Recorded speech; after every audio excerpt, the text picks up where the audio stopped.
யாரும் தவறு செய்ய வேண்டாம், நீங்கள் சகோதரத்தால் என்னை தட்டி கேளுங்கள், நான் சகோதரத்தால் நீங்கள் தட்டி கேளுங்கள்.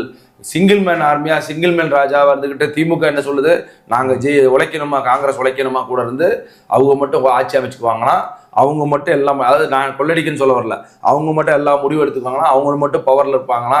இதுல வந்து அரசியல்ல 2 வகை அரசியல் இருக்கு. பணம் சம்பாதிக்கணும்னு அரசியல் வர்ற ஒரு சில பேர் இருக்காங்க, ரெண்டாவது பேர் புகழ் மட்டும் சம்பாதிக்கணும் அரசியல் வர்ற 2 பேர் இருக்காங்க. அது ஒரு போதை, ஓப்பனா சொன்னா போதை, பேர் பொருள் சம்பாதிக்கணும் அப்படின்னு, நம்ம ஸ்டேட்டஸ் இருக்கணும் அப்படின்னு.